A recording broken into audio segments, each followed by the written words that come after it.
G'day and welcome to another episode of Kiwi Car Life. And in the mid-80s, Honda began to get back into Formula One. And while they were supplying power plants for Williams, in 1985, Williams took home the Formula One Grand Prix. And so to celebrate Honda's victory, they created a few of these very interesting little cars in the late 1980s, the F1 edition Hondas. In typical Honda F1 car fashion, they were all white on the outside with white wheels as well, and they produced models like this Civic, the CRX, the Integra, and a handful of Accords. This F1 edition is based on the third generation Civic SI, also known as the microwave looking Civic, especially given this one is all white. And today we're going to see what this car is like 40 years on.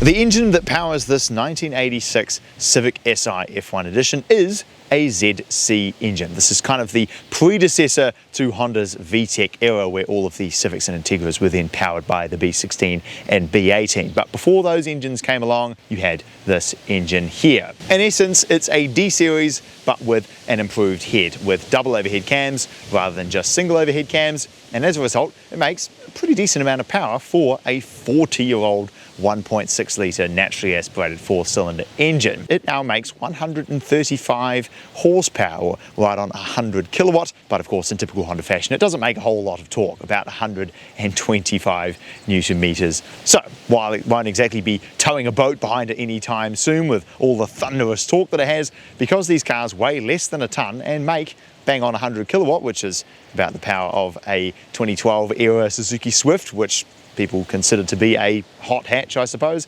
I imagine that one of these things will move along just fine. And of course, in typical Honda fashion, it is paired up with a 5-speed manual transmission and power goes to the front wheels.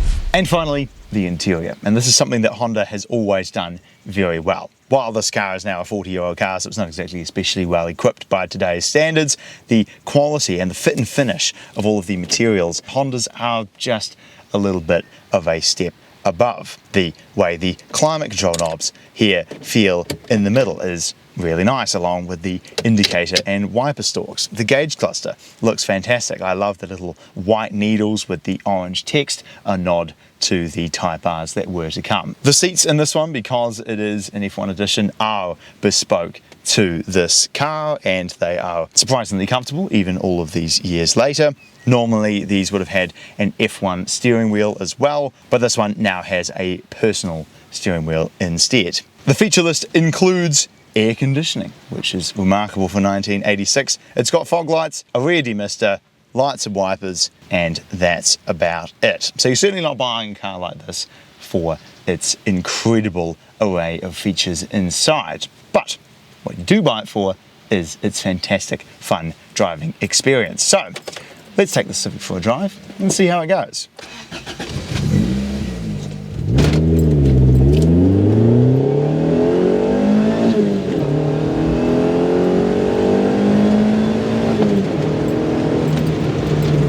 Driving the Honda Civic SI F1 edition. Let's put this ZC to work.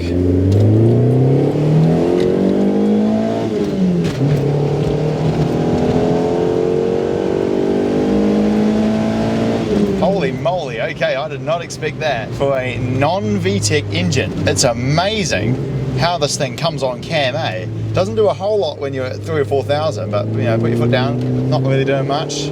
And then 5 grand, yeah.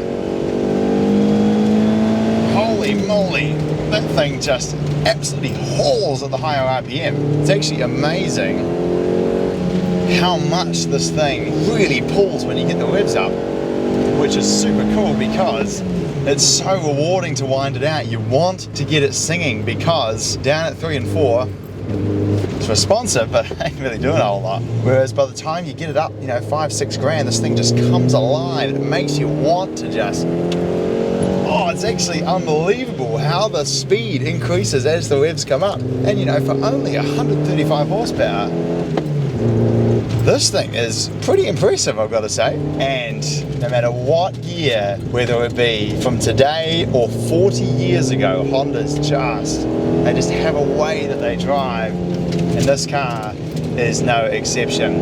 Fantastic steering feel, brilliant handling.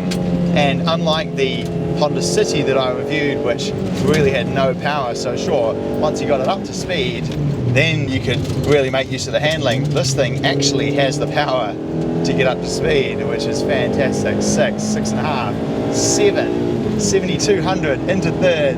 But at the same time, it's comfortable, easy peasy to drive. Revs don't sit that high on the motorway. It just drives like an ordinary Civic. And for a car this old, it still feels tight. It still drives really well. And man, when you get this thing moving up in the revs, it's just such a smile-inducing car. These cars from the 1980s, just because they're so light, you know, you look at the amount of power they make, you know, how can that possibly be a hot hatch when you basically can't buy a hot hatch today that makes anything less than 200 horsepower, and they're all turbocharged, so they don't make 125 newton meters of torque, they make 350. But the thing you forget sometimes is that these 80s cars, they only weigh 800, 900, 1,000 kg, and so the 135 horsepower goes really far in a car that weighs so little, and everything else is just made better by it too.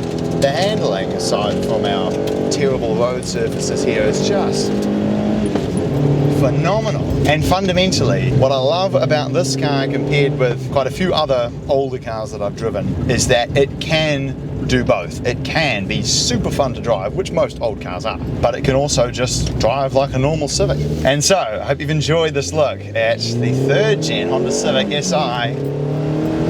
This is just a brilliant little car. If you'd like to see some other Civics that I've reviewed in the past, then click the links popping up right about now, and I will look forward to seeing you again next time.